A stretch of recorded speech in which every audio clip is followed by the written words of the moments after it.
Okay, so it is 3:27. That might be backwards on camera. And I'm at a Bosch Greenstar. I'll show you what's going on with it.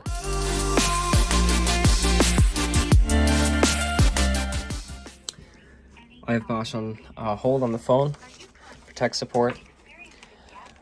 Unit was going into error A7. Customer also did not have sufficient hot water going to their fixtures. He also cleaned this trap, spilled water everywhere, and the unit just stopped working completely.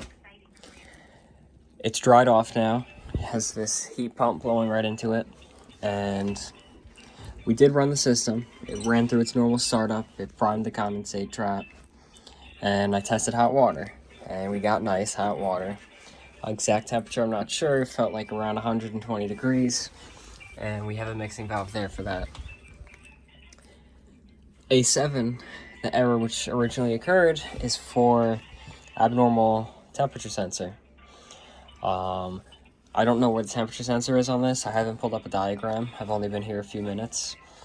But if you follow the hot water, domestic hot water, the piping coming up, it comes up and it loops up right into this assembly right here. So what I did is I pulled out the little thingamabobber electrical connector, and I'm going to get ohms for a resistance reading and see what I get. A little tough to do one-handed. You select range to auto.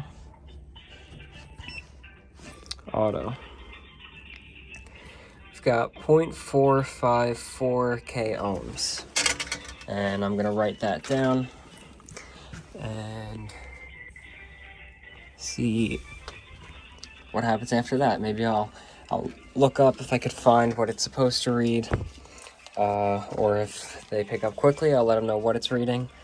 That's what my guess is that this sensor is no longer accurate. Oh, getting a new reading now. 5.92 kiloohms.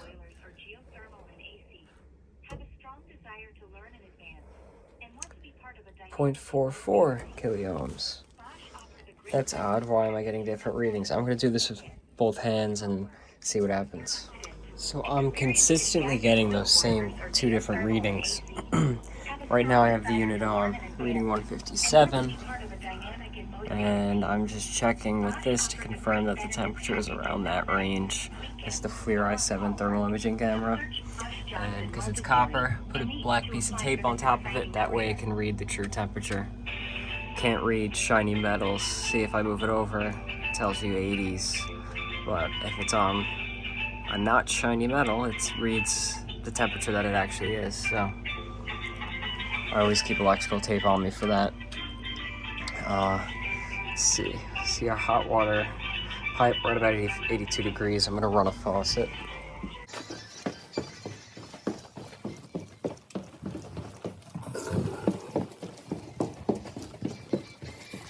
And we'll see what that temperature does. Actually, I'm going to put a piece of tape on that as well. Okay, with our piece of tape on there, we're reading around 112, 110, 109. Temperature's dropping. It's reading around 116, and that's also slowly dropping. And this is set to max, which is supposed to hold at 140. And if I move my light, you can see we're not holding at 140. Temperature is steadily dropping. Hold it there, we're dropping there as well. So something's going on that this unit is not maintaining domestic hot water temperature. If I move that, I wonder if anything happens. If I move that little thermistor in there. No change. No flame. No error. See, no flame in the heat exchanger. No flame on the indicator. So, something very odd is going on here. So I can do this more easily. I'm just going to close hot water right there. And now without flow, it lights up. Very, very odd. Let's see what happens if I restore flow. We'll cut the flame out. Immediately cut the flame out. Immediately. That is weird.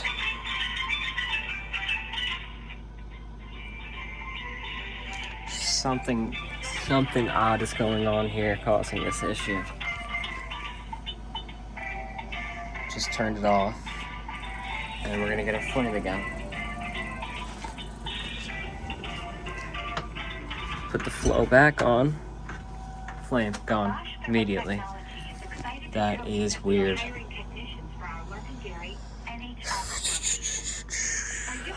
I wonder if it's something to do with that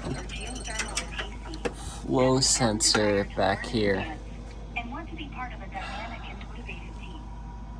Not sure, but that's very, very odd. I hate Bosch.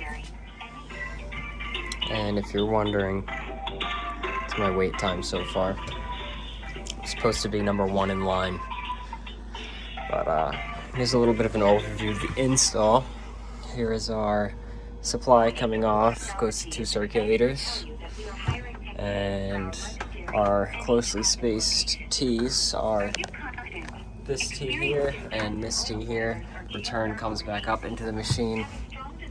Our returns from the zones pull up here and go in. We have our cold water going into our mixing valve and into our boiler. Our hot water comes down around into the mixing valve and our mix comes out through there. Expansion tank mounted improperly. Air scoop with not enough horizontal run. 2 wireless thermostats, so that's why these are here. And got 3-inch centrotherm for our exhaust, 3-inch PVC for our fresh air. These opposing T's, that just means it's priming the trap. Whenever you power the unit on from being off, it primes the condensate trap. Domestic water expansion tank, at least that one's installed properly. Our condensate pump, condensate neutralizer, which kind of isn't really giving it a chance to neutralize in this position. It's supposed to be vertical, so it has a chance to sit in here, and it leaves out of the top. That way it's sitting in the bottom there and being neutralized, but it is what it is. This outlet down here doesn't work. I tried to reset it. I'm not an electrician, that's not my issue. But yeah, so just keep waiting for tech support on the phone. While I'm waiting, there are a few things here that I've noticed. This gas valve is becoming brown around it, and this tubing is turning yellow, kind of disintegrating. And it's turning brown all the way around that gasket. It's also turning brown right there. And took a look up top, and that's rust. It's corrosion. And that is where the exhaust terminates. And if moisture from the exhaust is getting out, then that must mean exhaust gases are also coming out. So, got a little bit of brown and rust right there as well, which is part of the gas control. Just some things that I noticed.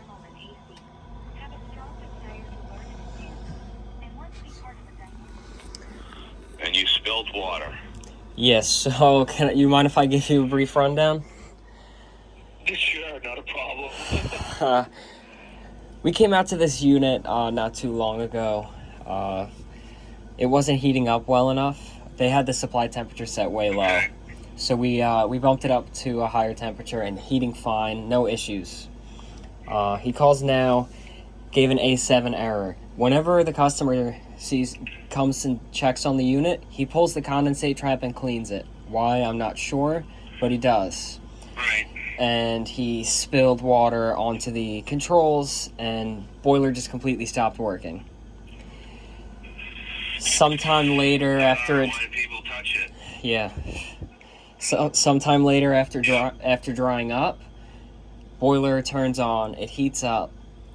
Now go to run domestic water. Starts off warm.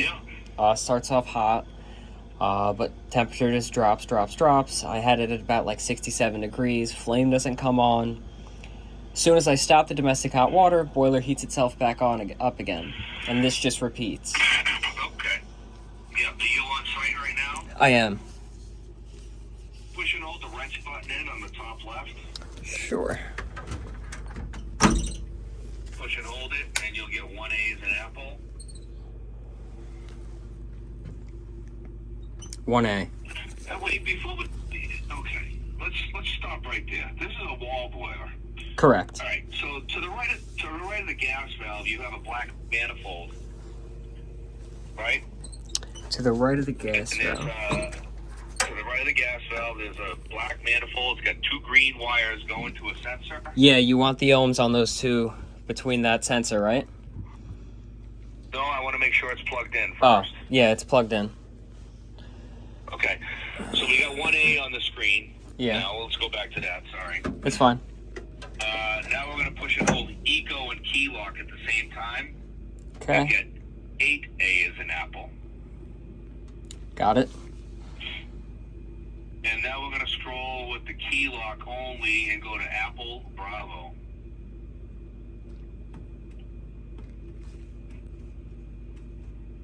Got it.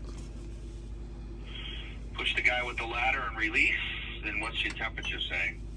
199. Yeah, you get a bad sensor. That's the sensor with the green wires, correct? That's your domestic sensor, right? Okay. Now, is there any way it could be an issue of the board itself, not the sensor? It's rare, but we can ohm that sensor out if you want. I did take ohms on it. I got 0.47 k ohms. Ooh, I think that is bad, but let me double check. Let me go to that's a different sensor than the other stuff, so. Okay. Where am I?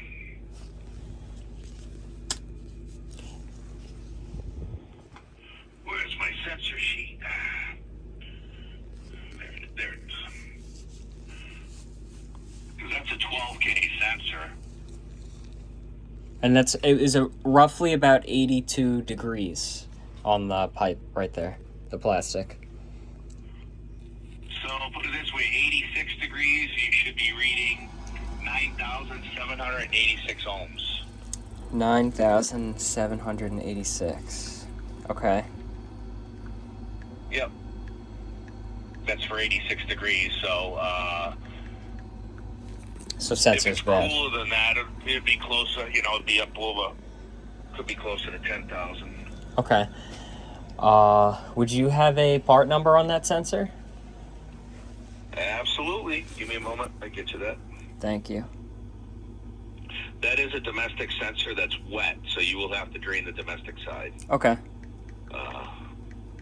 Greenstar. Oops, I'm in the wrong folder. Sorry. 1 second.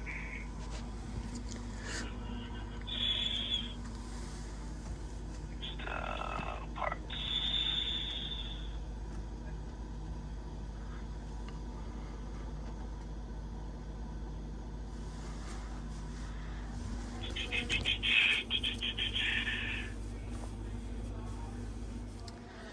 Okay, so wrapping everything up now, I spoke with tech support, just spoke with the customer, got to order that sensor, and that's all it is.